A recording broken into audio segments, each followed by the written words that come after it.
Hi, I'm Jennifer Bardot, and I'm excited to talk with you today on the Grit Talk Show. Today I have Ree, who is going to be one of our guests, and she was a contributing author in Resilience. So, Ree, can you tell us a little bit about yourself? Yes. Well, first off, thank you for asking me to be here. It's always just so wonderful to be around you and to be able to experience the things that you're doing in the community and for women in general. And I am an author also, so I was in Resilience, and I publish a community magazine for Webster Groves and working with other people that are trying to publish magazines in this community and moving on to Sunset Hills. I also am a mother and a wife and just a person that really enjoys learning and being a part of new things.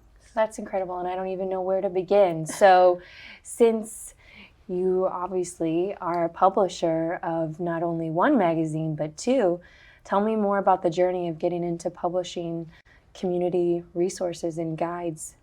Well, I'd like to say that it was something that I always wanted to do, but it's turned out to be one of the dreams of my life, the opportunity to be part of a community and provide them with something that helps them learn about the people in the community, learn about the businesses and the experiences that people are having in those communities. I have a background in pharmaceuticals mostly for independent pharmacies, so helping entrepreneur pharmacists who have their own pharmacies and want to learn about how to be a part of the community, just like we're doing with the magazine. So that kind of brought me to this place. I left a career of 30 years and had the opportunity to publish a magazine in Webster Groves, which is one of my favorite communities. I don't live there, but my husband knows that I wish that I did. Well, that's beautiful. And I do think just having the resource of knowing what's available in the community is so essential. So you're the voice for that community. So what took you to helping Sunset Hills have a voice? Sunset Hills is I've met so many interesting people there, like you and the mayor, and it's a different kind of community than Webster Groves, but it's also got a lot of vibrance and things are going on there that people who live in homes and go to work every day don't know what their neighbors are doing and don't know what the person in another community is doing in Sunset Hills. And so it just seemed like a natural fit to move to Sunset Hills. I love that. And obviously that's where I was born and raised, was in Sunset Hills over by Longmire Sculpture Park. And I love that community. So I think it's incredible that from what you've already founded in Webster Groves, you're going to be able to take and transform the Sunset Hills community and allow others to know what's going on in their own backyard. And I'd love to do it in other communities and love to find people that would have that same passion to do it too. So that takes me into publishing your own chapter in Resilience. Can you tell us a little bit more about your chapter for those that didn't read your chapter? Yeah. Well, first off, the experience of doing something like this was incredible. But what you did is inspiring us to do it, but also giving us so much support, a coach and different people that you could talk to, having the opportunity to meet other authors. And it was a year experience and a year's journey to really think about what my life's been like and who I am and who's influenced my life. And I started my chapter out with, I grew up in the military family, and my dad was a Marine colonel during the Vietnam War. So he went to Vietnam twice. I was the oldest of 6 kids. We moved all over the country. For us, every day was get off the bus and you look at your house to see if there was an MP car in front of your house to tell you that your dad had been killed in Vietnam. And you watch the news every night to see, because they said who had been killed and who, and that sounds terrible, but that's the way we lived our lives as kids. And we lived around other military families, so everybody did the same thing. Everybody felt the same way that you did. And I helped my mom when my dad would leave home for actually 15 months at a time at that time to Vietnam. Wow. And the day before he was leaving for Vietnam the second time, he took me to get my driver's license, and I was just 16, so it was just that first opportunity. And I was so proud to have my dad go with me and know that I would be able to help my mom, and I flunked because of parallel parking, so which is just so terrible, and that just kind of sticks with me in my life. But I named my chapter "Don't Just Park, Parallel Park." I love it.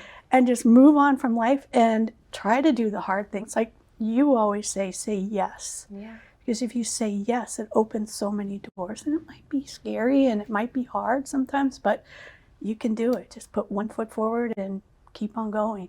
I love that. And we very much have that same mission and mindset. If you constantly push yourself out of your comfort zone, you're going to encourage growth. And you might fail, but you might fail forward.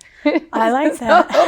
Yeah. I always have this saying in my head, I get knocked down, but I get up again. Yes, that's a song, right? Yep, yep. I always say push through the suck, because once you push through the suck, then that's like paradise. So, Yes, I like that. Right.